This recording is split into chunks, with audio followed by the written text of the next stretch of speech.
Voilà, une nouvelle rencontre, un jour un débat, nouveau programme des journées francophones de radiologie 2018, ici au Palais des Congrès, Porte-Maillot. J'ai beaucoup de chance de rencontrer Katia Chaumoitre.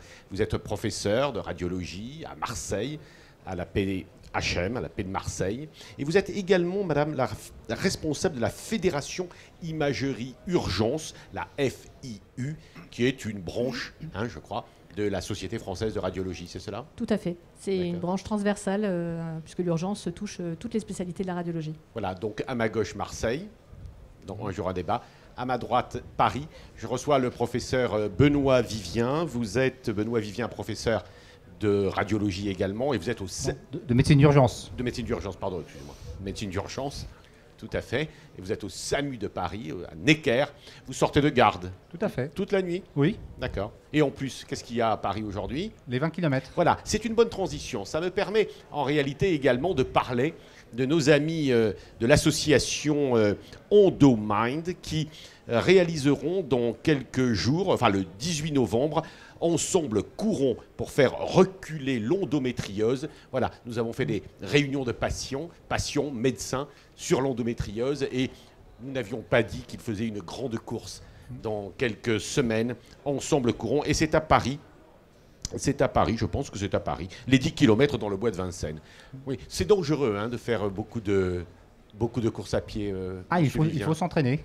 Parce que par exemple, cette nuit, il y a eu... Ce matin, il y a déjà des arrêts cardiaques, mais qui sont récupérés. Voilà. On a un dispositif spécifique mis en place pour ces courses. Voilà. Alors, merci. On vous a réunis tous les deux. D'abord parce que c'est la vie de la médecine, les urgences, toute la nuit, vous y avez été. Mais on va passer un petit moment ensemble dans le cadre de Un jour, un débat, parce que nous avons posé une question sur l'imagerie au secours des urgences. Dans une certaine mesure, on s'est posé la question, est-ce que l'imagerie pourrait sauver le soldat Ryan des urgences? Est-ce que les urgences ont besoin d'être sauvées? Est-ce que je donne l'impression d'avoir besoin d'être sauvé? Non. Pas spécifiquement. Et pourquoi pas l'inverse? Pourquoi pas les urgences, l'anesthésie qui sauverait la radiologie en intra-hospitalier? C'est peut-être original. Pourquoi pas? Madame Chaumoitre, qu'est-ce que vous en pensez? Je pense qu'on est vraiment partenaires. Oui. Et je pense que, comme dans toutes les courses, on a intérêt à courir à la même vitesse et à rester partenaires et pas courir dans des sens opposés. Et c'est comme ça qu'on ira le plus vite. Chacun ses spécificités, on travaille ensemble. Alors on vous a quand même réunis et on a posé ce sujet parce que c'est un sujet effectivement de coopération. C'est un sujet important parce que les urgences effectivement doivent aujourd'hui, de plus en plus, s'appuyer sur des examens radiologiques, techniques, précis, qui ont évolué, Madame Chaumoitre. Oui, l'imagerie a une place très importante dans la prise en charge des urgences, avec énormément d'examens. Sur plus de la moitié des patients passant les urgences ont des examens d'imagerie, radio, écho, et puis une augmentation importante d'imagerie en couple, surtout scanner, qui devient vraiment un pivot important dans l'imagerie.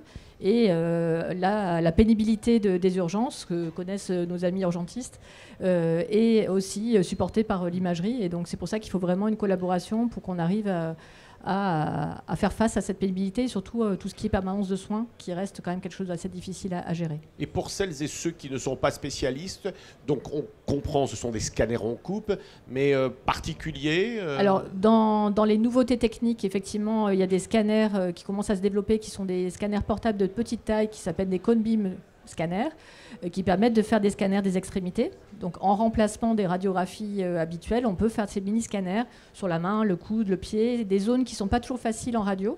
Et donc ça existe pour l'instant en essai, notamment à Lille. Ça va probablement se développer avec des doses assez faibles. Donc on est toujours attentif à ne pas augmenter la dose. Donc ça, c'est une des nouveautés techniques. Et globalement, le fait d'avoir de plus en plus d'utilisation de scanners avec des basses doses qui remplacent les radiographies standards sans trop augmenter la dose, mais avec des performances bien meilleures. Pourquoi ce souci particulier de basse dose spécifiquement? Parce qu'on sait que l'imagerie médicale, c'est la première cause d'irradiation dans le monde. Non, soit. Donc ici, on en parle beaucoup, mais pourquoi dans les urgences en particulier faut-il plutôt travailler en basse dose? Parce qu'on fait beaucoup d'examens. Donc ces examens-là, si possible, le but c'est de faire mieux que la radiographie, mais de ne pas augmenter trop la dose. Donc c'est ce qu'on essaie de trouver. Et c'est une bonne possibilité, ces nouvelles techniques. Et aussi d'augmenter la place de l'IRM aux urgences, qui est non irradiante. et d'avoir des IRM dédiés aux urgences et qui du coup permettent de traiter beaucoup de patients. Ça, vous les avez dans vos services, mais... Pas toujours, on a toujours un problème de disponibilité sur l'IRM. Donc c'est les développements à futur, ça va être d'avoir plus d'accès à l'IRM et finalement de faire des IRM en urgence qu'on ne faisait pas avant parce qu'on n'avait pas la place. Professeur Vivien, sur ces questions techniques et en tout cas de matériel, vous êtes équipé, vous les avez, vous les souhaitez? L'échographie maintenant devient le bras de l'urgentiste à proprement parler. Et on parle maintenant d'échoscopie. Et ça se développe de plus en plus dans les services d'urgence où l'urgentiste lui-même va faire une échographie de débrouillage. Évidemment, on n'a pas les compétences d'un radiologue, mais on peut faire une première évaluation. Et si nécessaire, après, on demande l'aide d'un radiologue pour faire une échographie un peu plus précise ou demander d'autres examens. Et puis également en préhospitalier. De plus en plus de véhicules de SMUR, d'équipes sont équipés d'échographie. Et là, ça va permettre d'avoir un diagnostic précoce et mieux traiter et orienter le patient vers le bon service intra-hospitalier. C'est-à-dire, vous voulez dire qu'avant avant d'amener le malade, le blessé, dans un service, on fait les examens déjà dans le camion? Oui, pour un blessé, pour un traumatisé, avec le risque, la limite de ne pas faire d'une échographie trop précoce qui serait faussement négative. Donc ça, c'est un petit peu la limite sur quelque chose de dynamique comme la traumatologie. Par contre, pour toutes les pathologies médicales, effectivement, l'échographie a sa place en préhospitalier. Donc, on va permettre d'orienter. Et après, on va savoir si sur des imageries pulmonaires, est-ce qu'on va aller plutôt en cardiologie ou plutôt en pneumologie pour œdème pulmonaire ou infection respiratoire, par exemple. Une préorientation. Mais on peut équiper un camion d'un scanner ou un petit scanner? Ah, ça, c'est une autre étape. Effectivement, c'est un processus qui se fait à Berlin maintenant, avec de l'imagerie, un scanner embarqué, scanner de tête uniquement, mais qui permet de faire le diagnostic précoce des accidents vasculaires cérébraux. Donc c'est un projet qui a plusieurs années maintenant en Allemagne. On va le développer à partir de l'année prochaine sur Paris.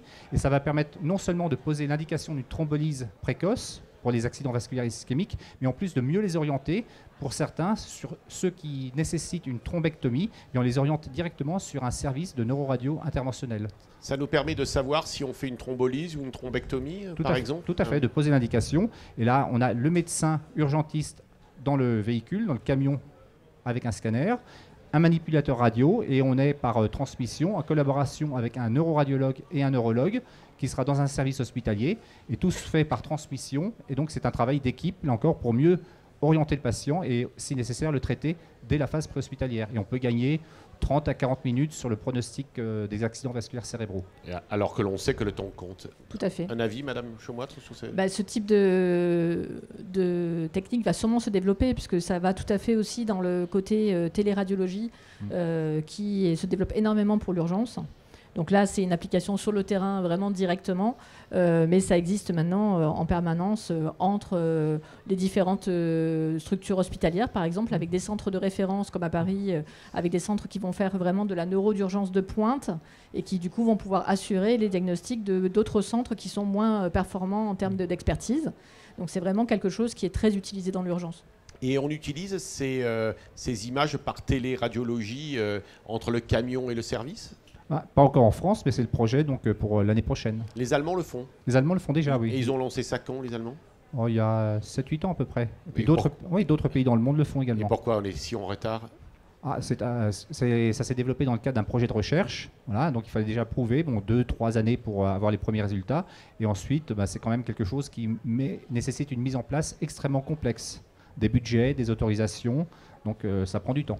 Parfois aussi le fait que la France est quand même très en avance sur le préhospitalier de façon globale, et on n'a pas forcément les mêmes besoins que d'autres pays qui n'ont pas un maillage aussi important que nous en termes d'urgence et sur lequel il va s'appuyer sur quelque chose qui va être mobile, alors que chez nous on a quand même un maillage de services et de préhospitalier qui est quand même très bon. Donc on n'a pas toujours besoin ça peut être un besoin qui n'est pas le même en France par rapport à d'autres pays étrangers.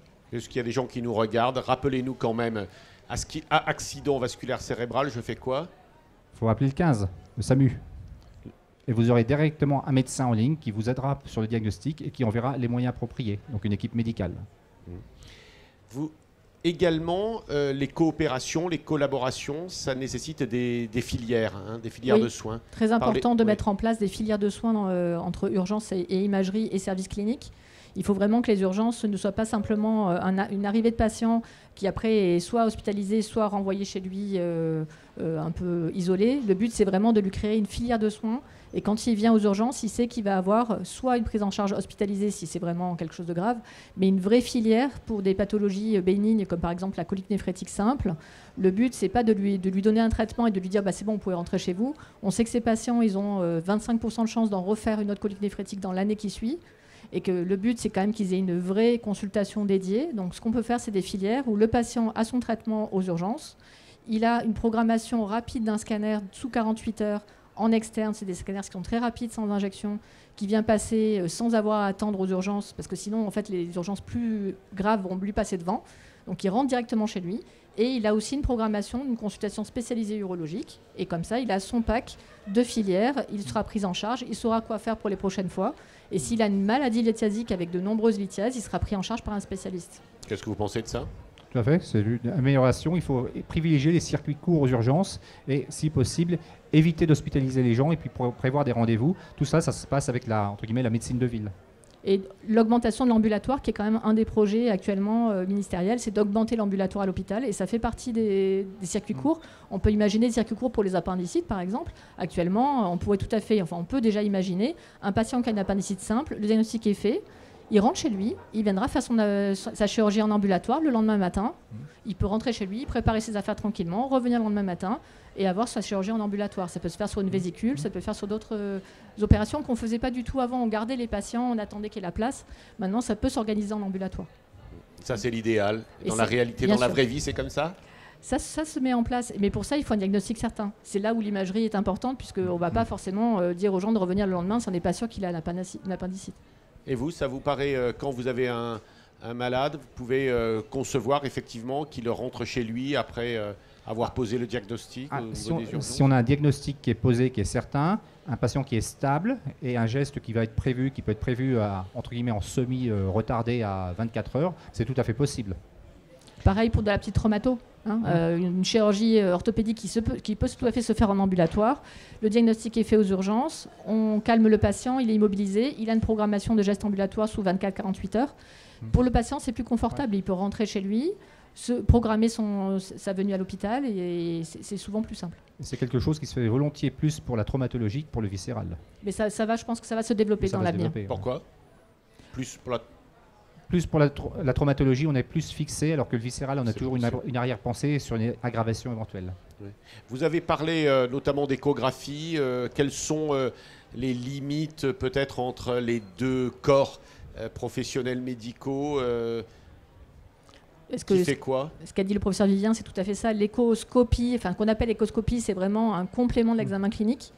Et moi, je dis toujours que si j'étais aux urgences, mais je ne pourrais pas voir un patient sans échographie. Donc je comprends tout à fait qu'un urgentiste ait besoin de vérifier son examen clinique par le prolongement échographique, vérifier s'il y a un globe vésical, vérifier un épanchement pleural. L'échoscopie, c'est vraiment le complément de l'examen clinique. C'est un peu comme le stéthoscope, mais radiologique. Alors qu'en imagerie, on va avoir plutôt un rôle d'échographie spécialisée, notamment pour des choses plus compliquées, les pathologies viscérales, la pédiatrie, qui reste quelque chose de quand même assez complexe, et dans lequel l'échographie est vraiment importante. Et donc c'est le point sur lequel j'aimerais qu'on insiste. Il ne faut pas que le développement de la téléradiologie, qui se fait beaucoup en urgence, se fasse aux dépens de l'échographie, qui nécessite d'être présent sur place. Et malheureusement, c'est là-dessus que la SFR est très vigilante. Il ne faut pas que les centres qui se retrouvent en téléradiologie, donc sans radiologue sur place, voient disparaître l'échographie en permanence de soins. Et du coup, qu'il y ait des indications d'échographie qui sont tout à fait justifiées, notamment chez l'enfant, qui ne soient pas faites en permanence de soins. Oui, les urgentistes également, ils préfèrent finalement avoir un vrai radiologue à côté d'eux ou alors travailler par téléradiographie. Malheureusement, quand on est en préhospitalier, on ne peut pas avoir un radiologue toujours avec soi. Donc on est obligé de se débrouiller. Et effectivement, l'échographie peut rendre service. Et ce sont les mêmes médecins urgentistes qui sont alternativement en SMUR, dans une ambulance médicalisée, ou aux urgences. Donc ils vont faire l'examen dans les deux cas, avec c'est sûr qu'en intra-hospitalier, le recours au radiologue, c'est nécessaire. En tout cas, on voit bien en réalité que vous formez professionnellement un couple indissoluble, de plus en plus, hein, c'est ça ? Tout à fait, on n'est pas obligé, on travaille ensemble par la force des choses, et c'est dans le cadre d'une bonne entente, tout à fait. Je pense que cette entente, il faut qu'elle dépasse la routine et l'intensité du travail des urgences et qu'elle prenne le temps de mettre en place des protocoles, des collaborations, voire des recherches cliniques. Parce qu'en fait, on a la possibilité de faire des recherches sur des quantités de patients énormes, vu le nombre de centres d'urgence, et qu'il faut vraiment qu'on aille dans ce sens-là, de faire des grandes études pour optimiser les prises en charge des patients sur des données importantes. Il y a eu beaucoup d'urgentistes qui sont venus au JFR. Alors ça, je ne sais pas. Je ne sais pas non plus. Moi, j'y suis, mais je ne sais pas pour les autres. Il y a une session d'urgence, en tout cas organisée par la FIU de communication scientifique, en collaboration justement avec les urgentistes. Et la FIU organise un congrès d'urgence, imagerie et urgence à Marseille tous les ans. Donc l'année prochaine, ce sera le 24 mai. C'est un vendredi, c'est en juin, en 24 mai, donc c'est un moment où il fait beau, donc c'est le moment d'aller à Marseille. Et c'est un congrès qui est à chaque fois, chaque thème est abordé par l'urgentiste et le radiologue. C'est toujours le point de vue de l'urgentiste, le point de vue du radiologue, et à chaque fois avec un débat. Et le congrès est mélangé, urgentiste et radiologue moitié-moitié, et ça permet de vraiment mieux se connaître et mieux travailler ensemble. Bon, les urgentistes ont le moral. Oui, tout à fait. Terminé, oui. Après toutes les petites aventures et épisodes. Oui, on a toujours le moral. Écoutez, merci d'être venu sur notre plateau télévision pour nous montrer la nécessité en réalité de synergie, de coopération entre vous, pour l'intérêt, évidemment, pour les résultats et l'intérêt des patients, notamment des patients qui ont subi un traumatisme. Merci et à très bientôt. Merci à vous.